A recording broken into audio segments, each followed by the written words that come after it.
안녕하십니까. 저는 이화여자대학교 서울병원 흉부외과 교수로 일하고 있는 김관상입니다. 기독교 방송 100세 인생이라는 프로그램을 통해서 여러분들 만나게 돼서 너무 기쁩니다. 그리고 제 오늘 강의들을 통해서 여러분이 100세까지 건강하고 행복하게 사시는데 조금이나마 도움이 됐으면 하는 바람으로 이 강의 준비했습니다. 처음에 저한테 이제 이 강의 주셨을 때 길게 주어진 인생 어떻게 건강하게 관리하며 살 수 있을까 하는 이제 주제를 주셨는데요. 저는 이제 흉부외과 의사하고 주로 이제 수술을 하는 사람이다 보니까 여러분들이 어떤 것들을 궁금하실까 되게 고민을 좀 했는데 제가 잘 알고 제가 그동안 쌓아온 경험이나 지식들을 통해서 이제 전달하는 게 좋지 않을까 하는 생각을 들었습니다. 그래서 실제 임상에서 어떻게 환자분들이 병이 진단이 되고 치료를 하고 그다음에 어떤 예후를 가지고 계시며 어떻게 관리가 되고 있는지 말씀을 드리는 것들이 가장 좋을 거라고 생각했고요. 오늘 저희가 첫 시간이고요. 12강 강의를 맡게 됐습니다. 그래서 처음에는 제가 이제 주로 전공하고 있는 폐암과 이제 식도암 그리고 다른 기타 이제 흉부외과 질환들 많이 있습니다. 그런 것들에 대해서 심도 있게 짧은 시간이지만 나눌 수 있도록 하겠습니다. 오늘 첫 강의는 100세 시대 암 관리 어떻게 해야 될 것인가에 관한 내용입니다.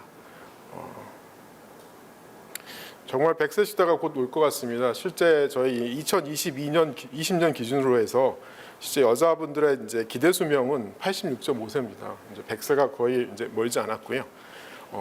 저희가 실제 이제 그 기대 수명들이라는 걸 비교를 했는데 이제 2011년하고 좀 비교를 했습니다. 2011년에 저희가 기대 수명이 80.6세였고요. 2022년에 83.5세입니다. 근데 이제 물론 남녀가 좀 차이가 있습니다. 제 생각에 이제 하나님이 여성분들을 더 사랑하시는 것 같습니다. 보통 한 6년 정도를 더 사시거든요. 그래서 80세 2021년에 80세였었는데 여성분들은 이제 기대 수명이 84세였고 남자분들은 이제 77.3세였습니다. 근데 이제 2022년이 되면서 여성분들은 이제 86.5세가 기대 수명이고요. 남성분들은 83세입니다. 그래서 그런 차이가 있습니다. 근데 저희가 이제 기대 수명은 많이 올라갔죠. 거의 10년 정도의 시간에서 3년 정도의 이제 기대 수명이 상승했는데 저희가 또 이제 유심히 봐야 될 게 있습니다. 건강 수명이라는 개념인데요. 건강 수명은 뭐냐면 저희가 건강하게 병에 걸리지 않고 사는 그런 기간을 말합니다. 근데 2021년에 저희 이제 건강 수명이 65.7세였습니다. 그렇게 보면 15년 정도를 이제 병을 앓고 이제 여명을 다하게 되는 건데요. 2022년에는 그게 66.3세로 건강 수명이 올라갔습니다. 그런데 아까 처음에 말씀드린 대로 기대 수명이 한 3년 정도 증가한 거에 비해서 실제 건강 수명은 1년이 채 증가하지 못했습니다.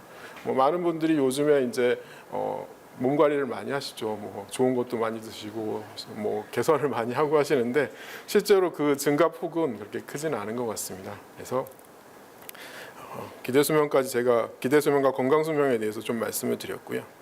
이제 그러면 저희 이제 사망 순위에 대해서 저희가 조금 조사를 해봤습니다. 실제 이제 저희가 가장 많이 돌아가시는 사망 순위 원인 1위는 암입니다. 그리고 두 번째는 이제 심장 질환이고요. 보시면 이제 암은 계속 빈도가 증가하고 있습니다. 심장 질환도 이제 증가하고 있고요. 이전에 저희 뇌혈관 질환이 상당히 빈도가 높았는데요. 이제 뇌혈관 질환은 많은 분들이 이제 관리를 많이 하시잖아요. 요즘 고혈압 같은 것도 관리 많이 하시고 또 뇌혈관 질환의 이제 진단이나 치료하는 방법들이 많이 개선되기 때문에 최근에 뇌혈관 질환은 많이 감소하고 있는 추세입니다. 성별로 비유했을 때 이제 남성에서도 여성에서도 모두 암이 1위이고요. 2위는 이제 심장 질환이 동일합니다. 이제 3위부터는 조금 차이가 나고요. 이제 그런 분포를 보이고 있습니다.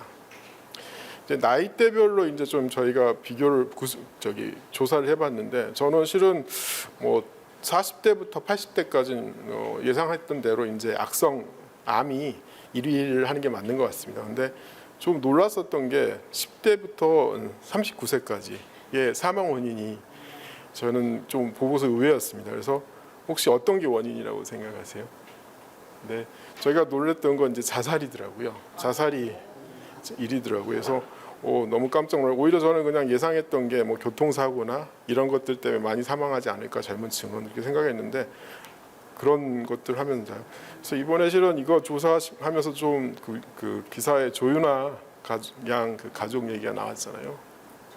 예, 그거 보면서 좀 많이 저도 이제 생각했던 게 실은 얼마 전까지만 해도 주변에 모든 사람들이 뭐죠 주식이나 코인 막 해야 된다고 했잖아요. 그래서 뭐 그거 안 하면 오히려 조금 그 시대에 뒤떨어지고 뭐 그런 느낌. 그래서 뭐 저는 이제 하지는 않았지만 그런 생각이 많이 들었거든요.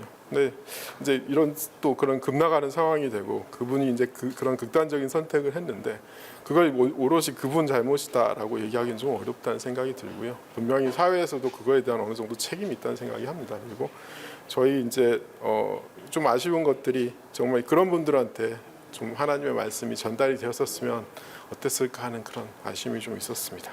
네. 그러면 이제 저희가 이제 지금까지 말씀드린 내용을 종합해 보면 많은 분들이 더 오래 사시고 하는데 사망 1위는 암입니다. 그러면 결국 말씀드릴 수 있는 건 암에 걸릴 확률은 점점 좀 높아지고 누구나 다 걸릴 수 있게 된다는 뜻이 되죠. 그래서 제가 그냥 이 자리에 이렇게 말하니까 제가 그냥 홈쇼핑 암보험 선전하러 나온 것 같은 그런 느낌이 드는데요. 실은 제가 뭐 그런 홈쇼핑하러 나온 건 아니고 제가 이제 오늘 말씀드릴 내용은 이제 암의 진단, 그다음에 치료, 그다음에 예후, 관리를 어떻게 하는 것들에 대해서 말씀을 좀 드릴 겁니다. 제가 이제 어떻게 관리하는 측면을 이제 환자의 측면과 그 환자 가족 측면 그리고 의료진의 측면으로 좀 나눠서 좀 생각을 해봤습니다. 그래서 일단 암에 있어서 가장 중요한 건 조기 진단입니다. 어떠한 치료나 어떤 수술, 어떤 약물을 쓰는 것보다 조기 진단하는 게 가장 좋습니다. 그래서 만일 암이 조기에 발견이 되면 모든 암을 통틀어서 5년 생존율이 한 91% 정도 됩니다. 물론 이제 암의 특성에 따라 다른데 췌장암이나 담낭, 담도암 같은 경우는 그 위치 자체가 수술적 치료도 어렵고 하기 때문에 좀 예후가 안 좋긴 하지만 모든 암이 정말 초기에만 진단이 되신다면 정말 완치되실 수 있는 그런 확률이 아주 높아집니다. 그래서 제가 주로 전공하고 있는 암인 이제 폐암 같은 경우에도 실제 1기에 진단되신 분이 28%밖에 안 됩니다. 그리고 2기인 분들이 한 9% 정도여서 전체 한 37% 정도에 불과하기 때문에 그런 분들이 조금만 좀 빨리 올 수 있다면 이제 폐암을 극복할 수 있을 거라고 생각합니다. 제가 왜 그 말씀을 드리려면 실제 이제 암 중에서 가장 사망률이 높은 암은 폐암입니다. 폐암이고요. 폐암 같은 경우에는 이제 진단이 상당히 늦는 이유가 뭐냐면 증상이 없는 경우가 많거든요. 왜냐하면 폐 자체는 이제 감각을 느끼는 기관이 없기 때문에 폐에서 생긴 종양 자체를 느낄 수는 없고 이게 종양이 더 커지면서 바깥에 이제 흉벽을 침범한다든지 다른 장기를 침범한다든지 아니면 기관지가 눌리면서 무기폐가 생기면서 폐렴이 생긴다든지 이런 경우에만 올 수 있기 때문에 그런 일이 생길 수 있습니다.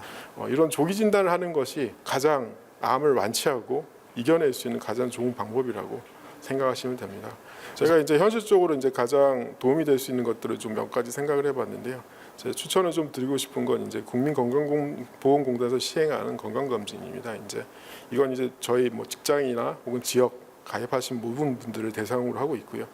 이제 참고로 이제 말씀을 드리면 보통은 이제 짝수년도에는 2년마다 한 번 하시거든요. 잘 아시는 것처럼. 근데 짝수년도에는 짝수에 태어나시는 분들이, 홀수년에는 이제 홀수년에 태어나시는 분들이 이렇게 검진을 받으실 수 있습니다. 그리고 만 40세와 66세가 되면 이제 생애 전환기 건강 진단을 해서 또 다른 항목들이 또 추가돼서 진단을 받을 수 있기 때문에 그런 것들을 좀 잘 활용하시면 많이 도움이 될 수 있습니다. 그리고 이제 폐암의 경우에는 이제 건강보험당에서 시행한 검진에서는 이제 흉부 엑스레이만 보통 시행합니다. 그래서 이제 근데 그 엑스레이만으로는 폐암은 조기 진단하기가 상당히 어렵거든요. 그래서 반드시 이제 폐암 진단을 위해서는 이제 가족력이 있거나 흡연력이 있으신 분들, 혹은 이제 미세먼지가 많거나 이런 데서 많이 노출되시는 분들은 저설량 시트를 꼭 추가해서 찍기를 제가 추천해 드립니다. 그리고 또 한 가지 말씀드리고 싶은 건 이제 건강검진을 가능한 한 군데서 받으시는 걸 추천해 드리거든요. 왜냐하면 계속 한 군데에서 받으시면 거기에 대해서 이제 데이터가 쌓여 있기 때문에 나중에 그 데이터들을 보면 저희가 진단을 좀 더 빨리 할 수 있습니다. 그래서 근데 이제 보통 다른 이전에 검진 받으신 기록을 가져오시라고 말씀드리면 이제 종이로 된 걸 많이 갖고 오시거든요. 근데 실은 그런 종이로 되는 것보다는 CD에 담겨 있는 영상을 가지고 오시는 게 가장 좋습니다. 그래서 그 영상을 가지고 보관을 하고 계시고요. 혹시 병원을 옮기시더라도 그 CD에 이제 그 기록들을 가지고 가시면 나중에 진단하는 데 많은 도움이 됩니다. 그리고 이제 또 말씀을 드리고 싶은 건 이제 그 국가에서 암 검진 사업을 시행하고 있습니다. 그래서 우리나라에서 6개 암에 대해서 이제 하고 있는데 이제 위암하고 간암, 그다음에 즉 대장암, 그리고 여성분의 이제 자궁경부암과 유방암, 그리고 폐암을 그렇게 하고 있는데 그 국가 암 검진 사업에 대해서 제가 잠깐 말씀을 드리고요. 이걸 또 잘 활용하시면 검진하는 게 실은 경제적으로 좀 부담이 좀 되실 수 있잖아요. 이런 것들을 잘 활용하셔서 겹치지 않고 진행을 하시면 많은 도움이 될 수 있습니다. 이제 위암 같은 경우에는 이제 만 40세 이상이신 분들을 대상으로 하고 있고요. 2년마다 위 내시경을 합니다. 위 내시경을 하는데 이제 이걸 위 조영술로 바꿀 수는 있습니다. 바꿔서 위 내시경이 불편하시면. 근데 수면은 안 되고요. 만약 수면을 하시면 아마 조금 돈을 더 내셔야 되는 걸로 알고 있는데 많이요. 네, 일단 자기 부담금이 조금 발생합니다. 근데 이제 추천을 드릴 건 이제 이게 위 내시경을 하시는 게 조영술은 물론 편하긴 한데 조기 진단하는 데는 위 내시경이 낫습니다. 그래서 가능한 한 위 내시경을 받으시는 걸 제가 추천을 드리고요.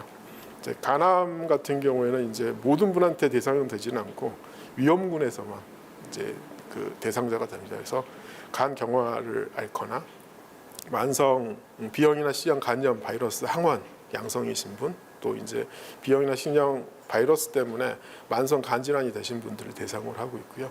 이런 분들 이제 40세 이상인 경우에서 1년에 2번까지 초음파와 이제 알파 피토프로테인이라는 그런 그 암을 나타낼 수 있는 진행 상황을 알 수 있는 그 혈액 검사가 있습니다. 그래서 1년에 2번까지 이렇게 되고 있습니다.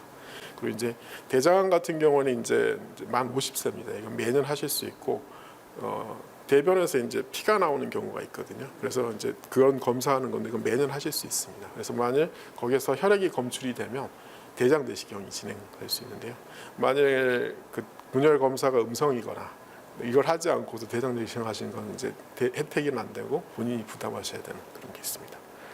그리고 여성의 유방암 같은 경우에는 이제 40대 이상 여성분들은 2년마다 이제 유방 촬영을 하고 할 수 있는데 이 유방 촬영 자체가 엑스레이이기 때문에 이제 가임 여성의 경우에는 검사하시기 전에 꼭 임신 여부 체크하시고 가시는 게 좋습니다. 그리고 자궁경부암은 이제 만 20세 여성 경우에 2년마다 저희가 할 수 있기 때문에 그 2년마다 이제 자궁경부 세포 검사를 진행합니다. 그래서 하고 이제 폐암 같은 경우는 맨 마지막으로 이제 2019년 후반기에 이제 들어왔습니다. 근데 여기도 이제 모든 환자를 대상으로 하는 건 아니고 고위험군으로 대상을 합니다. 이제 고위험군은 어떤 분이냐면 30감년 이상의 이제 흡연력이 있으신 분인데요. 이제 30감년이라는 건 뭐냐면 가령 이제 1년에 한 갑을 1년 동안 피우면 1감년입니다. 그 30감년이란 말은 한 갑을 30년 피우신 거거든요. 만약 하루에 2갑을 피우신 분이면 15년을 만약 피웠다. 그럼 이제 30감년이 되는 겁니다. 그렇게 해서 30감년이 이상이 되는 분들이 고위험으로 들어가는데요. 이제 그러신 분이 있어요. 자기가 25감년이에요. 나 5년 열심히 담배 피워서 30감년 채우겠다 하시는데 참 어리석은 생각이죠. 왜냐하면 당장 고위험이라는 게 폐암에 걸릴 위험성이 높아지는 거니까요. 이미 이제 피워버린 담배는 줄일 수는 없지만 앞으로 더 피우지 않고 줄여야 되겠다고 생각을 하셔야 되는 거고요. 그래서 그런 이제 고위험 대장군으로 해서 이제 CT는 2년마다 아까 말씀드린 저서양 CT를 이제 시행하고 있습니다. 그래서 이런 사업들을 잘 활용을 하시면 여러분들이 이제 말씀드린 데 암을 조기 진단하는 데 많이 도움이 됩니다. 그리고 또 이제 말씀드리고 싶은 건 이제 어떤 질환이 있어서 병원에 다니시면 이제 가능한 한 이제 그 흔히 말하는 닥터 쇼핑이라 그러잖아요. 이 병원 이렇게 다니시는 것보다 한 병원 다니시는 게 좋습니다. 왜냐하면 거기에 이제 그걸 어떻게 보면 본인의 주치의를 만드는 거죠. 본인의 주치의를 만들어 놓으시면 자기 몸에 생기는 조그만 변화라도 빨리 발견할 수 있거든요. 그래서 그런 식으로 하시는 것들을 이제 제가 추천해 드립니다. 그리고 이제 그 환자하고 가족 측면에서는 이제 보통 환자분들이 암에 처음 진단이 되시잖아요. 그러면 보이는 반응들이 있습니다. 처음에 이제 분노입니다. 화가 많이 나죠. 난 이렇게 나 담배도 안 피웠고 이렇게 열심히 살아왔고 평소에 이렇게 살았는데 갑자기 왜 나한테 이런 일이 생겨 하면서 이제 그런 분노가 생기고 그걸 제일 먼저 이제 하는 게 보통 가족이죠. 가족들한테 그걸 표현을 하면서 가족 관계가 많이 이제 망가집니다. 근데 이제 그 과정을 지나면 다음 단계는 이제 부정합니다. 이건 내 일이 아니야. 남의 사람처럼 이제 이게 받아들이면서 주변에 얘기를 하는 그런 과정을 겪거든요. 그 다음에 세 번째 단계로 이제 좌절을 합니다. 아, 내 인생은 끝났구나. 이대로 그냥 그런 생각을 하고 마지막으로 이제 본인의 그런 것들 인정을 하고 뭔가 새로운 걸 시도를 합니다. 그래서 환자분들이 그런 과정을 겪으면서 가는데 그 과정이 어떤 분은 좀 짧고 어떤 분은 길 수도 있죠. 하지만 이제 제 생각에는 그런 것들을 이제 주변에 있는 가족들이 좀 이해를 하고 도와주셔야 됩니다. 왜냐하면 저희가 실제 임상에서 볼 때 정말 건강한 가족 관계가 있으신 분들하고 그렇지 않은 분들을 보면 정말 예후가 너무 다릅니다.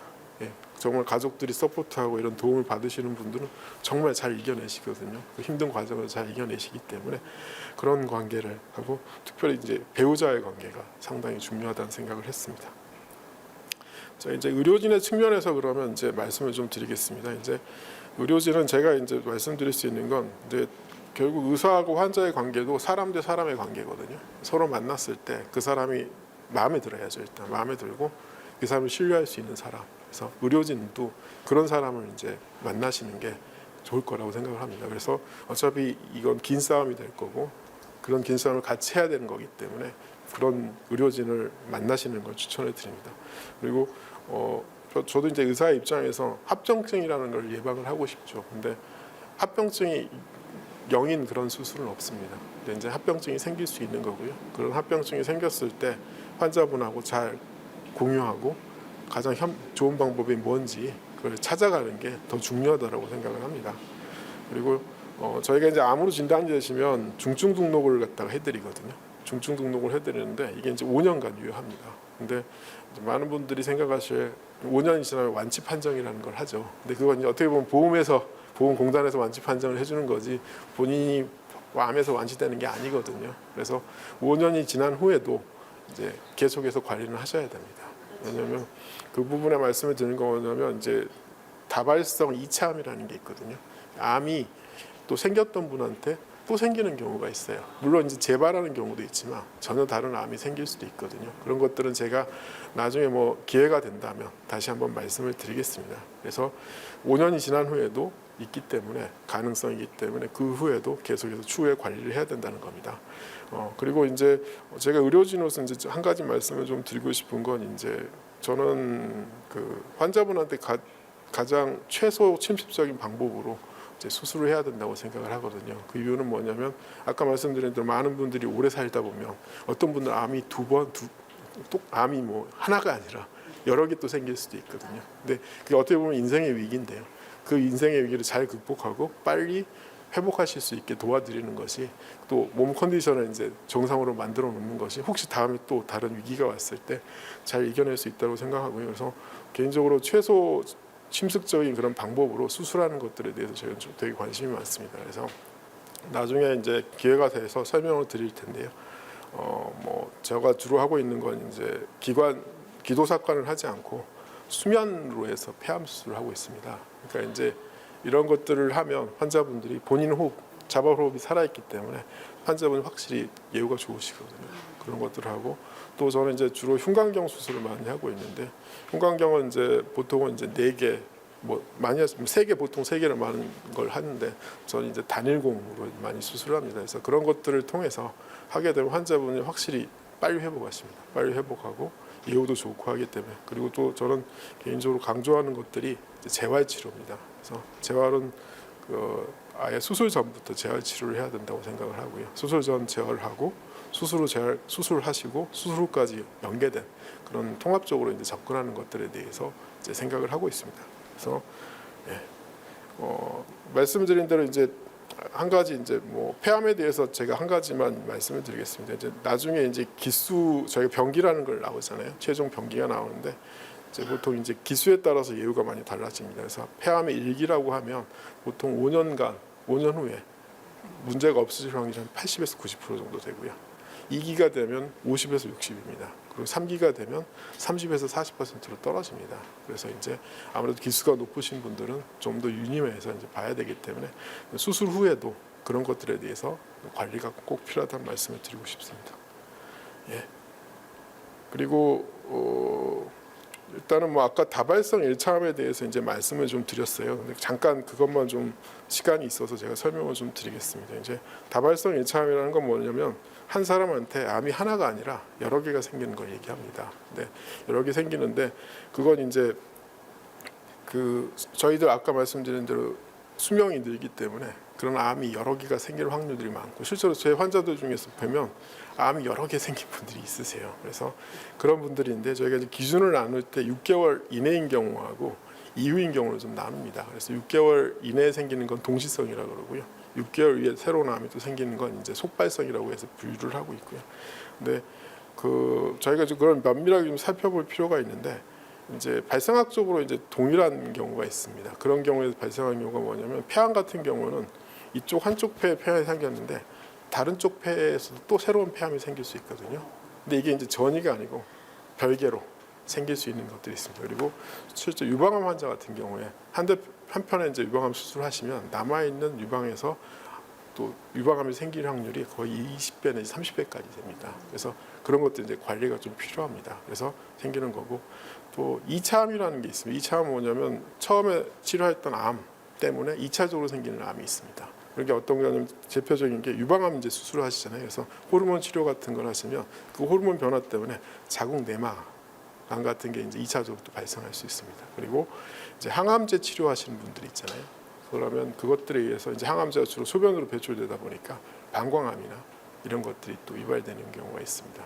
그리고 림프종 하시는 분들한테 이제 치료한 후에 나중에 백혈병이 생기는 이런 경우도 있기 때문에 항상 이제 추적 관리에 대해서 말씀을 드릴 거고 이런 문제는 추후에 제가 다시 한번 말씀 좀 드리겠습니다. 그런데 이제 보면 정말 의외로 아무런 관련이 없는 장기에서 생기는 그런 또 암이 있습니다. 그런 경우는 이제 실제로 왜 그런지는 모르죠. 그래서 많은 사람들이 그 원인을 찾기 위해서 관심을 갖는 게 유전체입니다. 유전체라는 거고요.